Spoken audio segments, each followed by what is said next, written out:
एक बार चीन के एक हिस्से में एक बहुत बड़ा मठ था जहां लगभग 500 भिक्षु रहते थे। वो सभी अपने गुरु के मार्गदर्शन में खुद को जानने का अभ्यास कर रहे थे। एक दिन एक लड़का उस मठ में शिष्य बनने के लिए आया।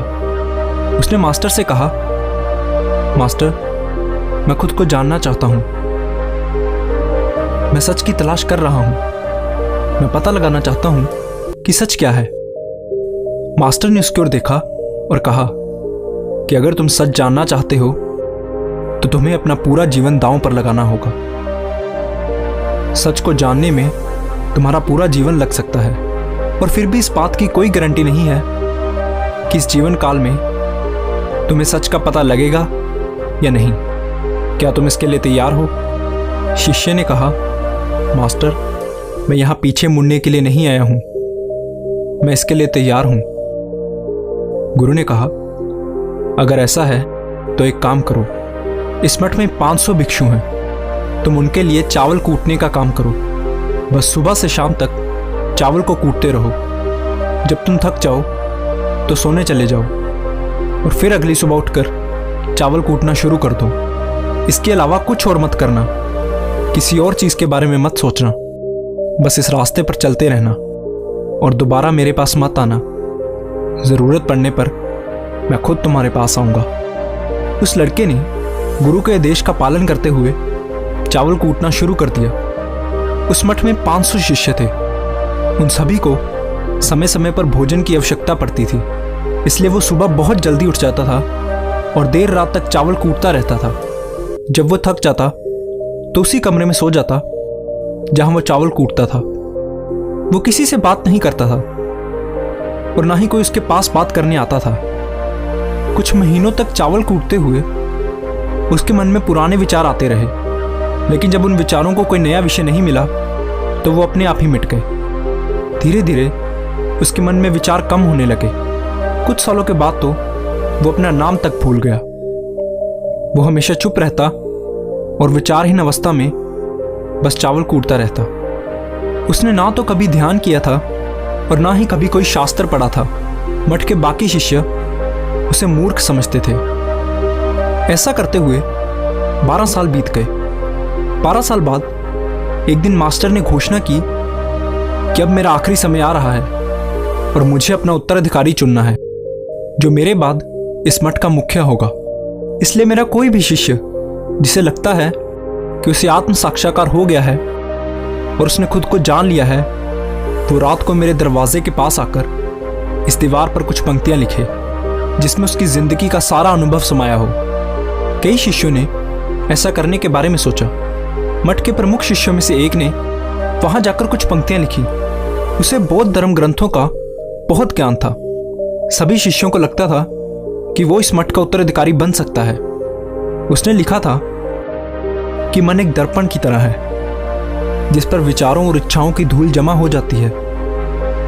इस धूल को हटाने के लिए ही ध्यान है। जिसकी धूल हट जाती है और मन का दर्पण साफ हो जाता है, वो मोक्ष को प्राप्त कर लेता है। अगली सुबह जब मास्टर उठे और उन्होंने इन पंक्तियों को देखा तो उन्हें बहुत गुस्सा आया और उन्होंने कहा कि किस बेवकूफ ने यह सब कचरा मेरी दीवार पर लिखा है।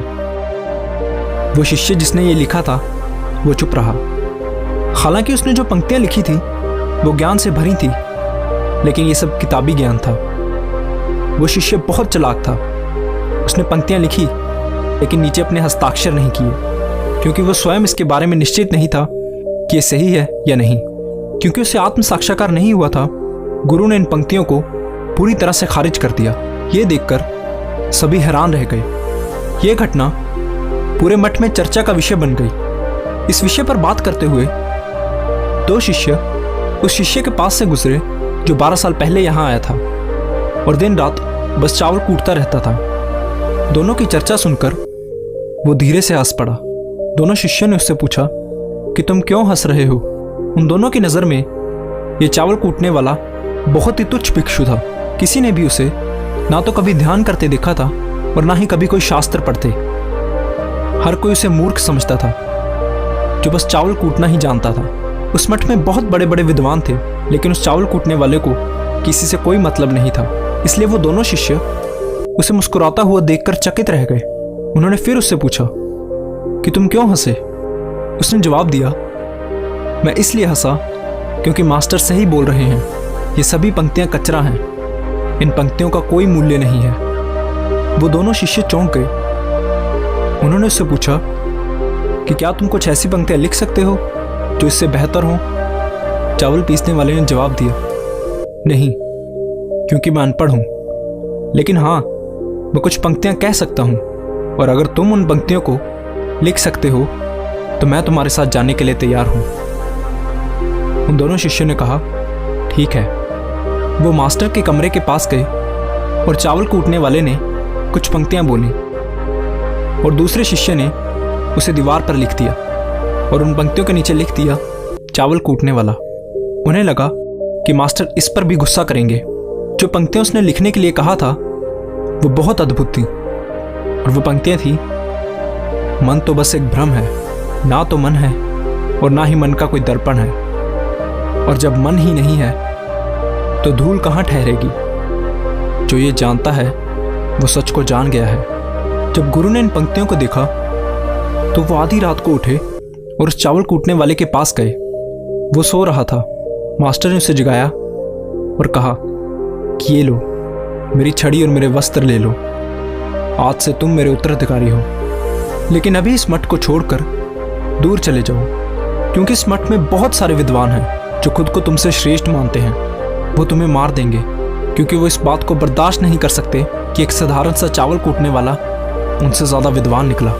तुम्हें वो सारा ज्ञान हो गया है जो मुझे है, और तुम्हें ये केवल चावल कूटते कूटते हुआ है। और मुझे पता है कि तुम जहां भी जाओगे लोग तुम्हारे पास आने लगेंगे, क्योंकि जब कोई फूल खिलता है तो उसकी महक हर तरफ फैलने लगती है। उसने अपने गुरु के पैर छुए और रात को ही वहां से चला गया। अगर हम अपनी जिंदगी में देखें तो पाएंगे कि बहुत से लोग सोचते हैं कि ध्यान केवल एक जगह बैठकर आंखें बंद कर कर ही किया जा सकता है, लेकिन हकीकत में ऐसा नहीं है। ध्यान तो चलते चलते भी किया जा सकता है, या अपना कुछ काम करते हुए भी ध्यान किया जा सकता है। असल में ध्यान का मतलब यह है कि आप जो भी काम कर रहे हैं उसे इतनी शिद्दत से करें कि आपको अपने शरीर का ख्याल भी ना रहे। बिल्कुल उस चावल पीसने वाले की तरह, जो चावल कूटने में इतना मगन हो गया कि उसे खुद का कुछ ख्याल ही नहीं रहा। चावल कूटते हुए ही उसने आत्म साक्षात्कार प्राप्त कर लिया।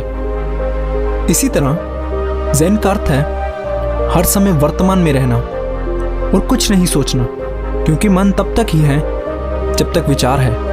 जब विचार नहीं रहेंगे तो मन भी गायब हो जाएगा, और जब मन ही नहीं रहेगा तभी केवल तुम अपने आप को अच्छे से जान पाओगे।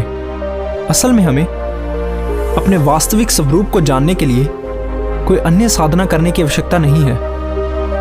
हम जो कुछ भी कर रहे हैं बस उसमें हमें पूरी तरह से खो जाने की जरूरत है। अपने काम में इस कदर लीन हो जाओ कि आपका काम ही ध्यान बन जाए। धन्यवाद।